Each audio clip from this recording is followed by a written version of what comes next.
जनाब इब्राहिम मीर साहब। औज़ुबिल्लाहिमिनश्शैतानिर्रजीम, बिस्मिल्लाहिर्रहमानिर्रहीम। साहिब सदर जनाब लॉर्ड वज़ीर अहमद साहब, मेहमान ख़ुसूसी जनाब हामिद मीर साहब और कादरी साहब,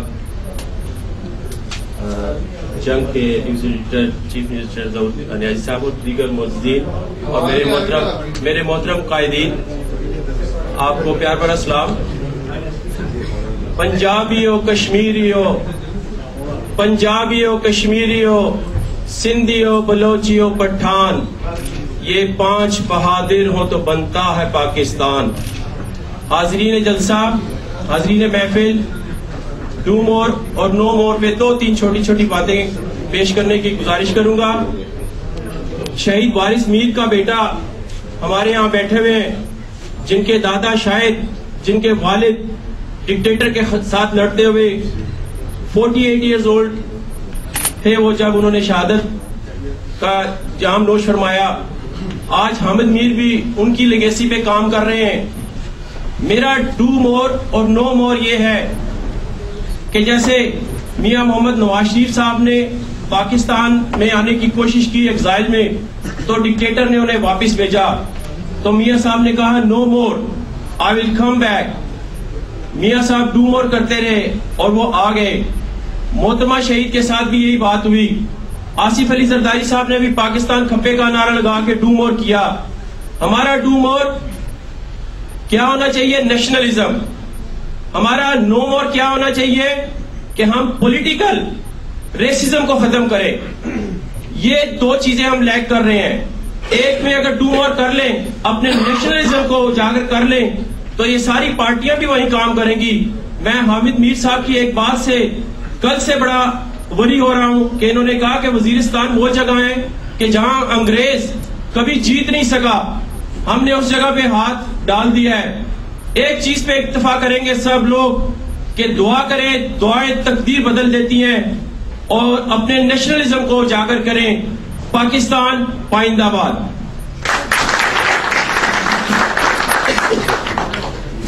शुक्रिया Ibrahim Mir, thank you very much.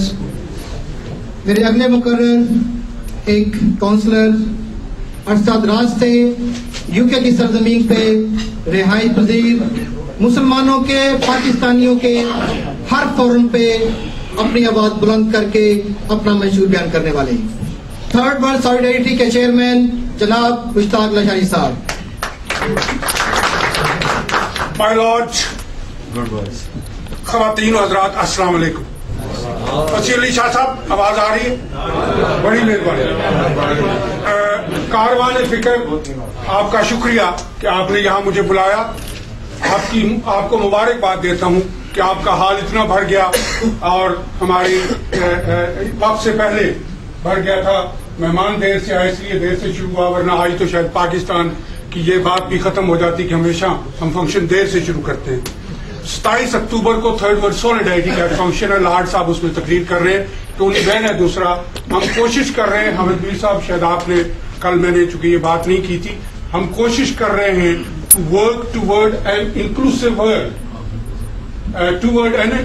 World. सिर्फ कादरी साहब भी होंगे, आप सबसे गुजारिश है कि आइए, चूंकि कारवान फिक्र का भी ये नजरिया है कि पाकिस्तानी जो ओवरसीज बैठते हैं, जिनका दिल धड़कता है पाकिस्तान के लिए, वो पाकिस्तान में कुछ करने के काबिल है। और मैं समझता हूं कि हम बहुत कुछ कर सकते हैं।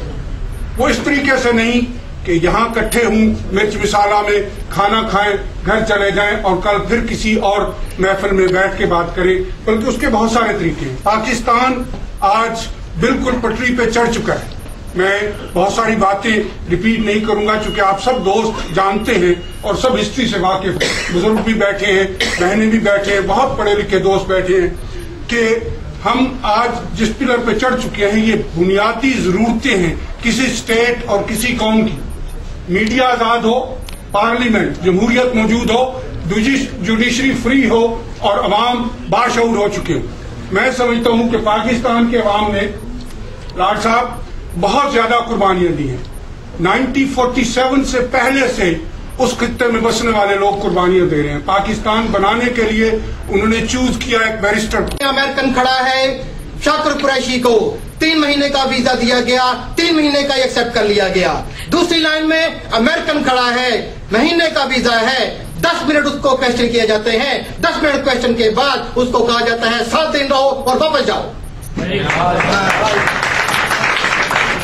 और जनाब अली, वही चाइना है, वही चाइना की फजाई हदूद है, उस फजाई हदूद की अमेरिकन त्यारे ने बदखलाफी की, गिरा दिया गया, तबाह कर दिया गया चाइनीज तैयारों ने, और गिरे हुए मलबे को बम से उड़ा दिया गया।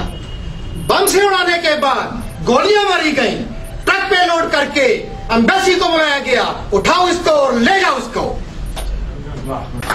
ये गुर्बत, ये अफलास, यही वो जड़ है जो हमारे पाकिस्तान की तरक्की की रुकावट है। इसको खत्म कर दीजिए। लाड अहमद, आमिर मीर साहब, आपकी आवाज ऐवानों में गूंजती है।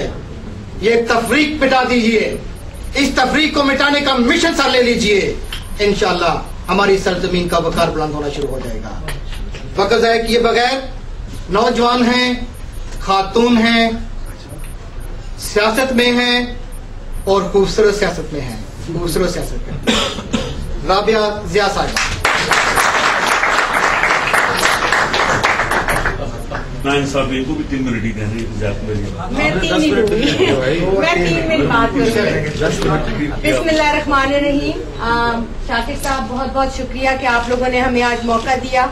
आज सिर्फ मैं नहीं आई बल्कि हमारी काफी यहाँ पे, आई नो हम पार्टियों को नहीं तरजीह दे रहे, लेकिन हमारी जो पार्टी की भी बहुत मेंबरान आज यहाँ पे आए हैं। हमारी माशाल्लाह स्ट्रेंथ, और हम यहाँ बहुत तेजी से बढ़ रहे हैं, बल्कि पाकिस्तान में भी। इन्होंने कहा था डू मोर नो मोर। मैं तो ये डू मोर नो मोर का नारा, एक तो हामिद मीर साहब का जो हम प्रोग्राम देखते हैं, फॉलो करते हैं, जिस तरह एक वो जब तक वो फॉलो ना करें हमें खाना नहीं हजम होता। लेकिन इमरान खान और हमारी जो पार्टी का जो डू मोर नो मोर है, ये तो हम मेरा ख्याल 5-6 सालों से हम इस आवाज और इस नारे को बुलंद कर रहे हैं।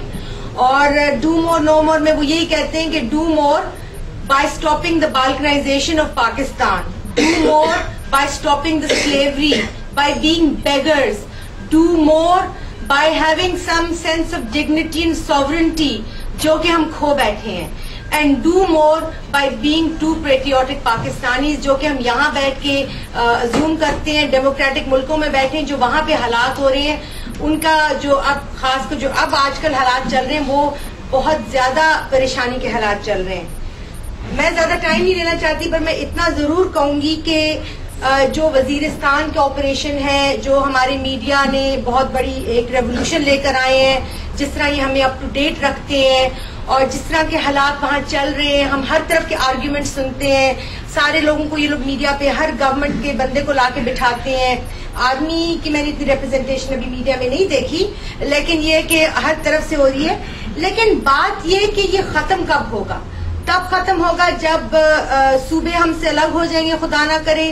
तब खत्म होगा कि जब जो अफगानिस्तान है वो बिल्कुल ही अमेरिकनाइज तो खैर हो गया, वहां पे आज तक वॉर भी खत्म हो रही, लेकिन खत्म हो जाएगा और ये जो वॉर वहां की है, जंग यहाँ आ जाएगी जब हम कैम्बोडिया बन जाएंगे। बिकॉज हम कैम्बोडिया बन चुके हैं। वियतनाम की जंग थी, कैम्बोडिया में फैल गई। सफर किसने किया? कैम्बोडिया ने किया। हमारी इकोनॉमी, हमारी खुद मुख्तारी, हमारी हर चीज खत्म हो गई है। ब्लैक वाटर का आप सुन रहे हैं, black water is very much they. Carry लूगर bill उसको लेजिटिमाइज कर रहा है।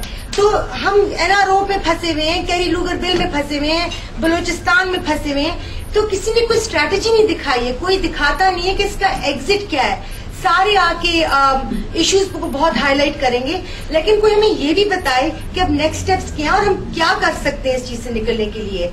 तो मेरे ख्याल में कि अब मैंने एक दो अब जो रिसेंट सुने हैं कि खान साहब भी अपनी स्ट्रैटेजी बता रहे हैं, लेकिन यही रिक्वेस्ट है कि जो मीडिया है और जो आप जिस तरह प्रोग्राम्स करते हो, जितने लोगों को लेकर आते हो, प्लीज आप उनसे एक सवाल पूछो। इश्यूज तो आप सबको पता है, रोजाना हाईलाइट हो रहे हैं, लेकिन सोल्यूशंस क्या हैं और प्रैक्टिकल सोल्यूशंस क्या हैं, उनकी प्रायोरिटाइजेशन क्या और इम्प्लीमेंट कौन करेगा।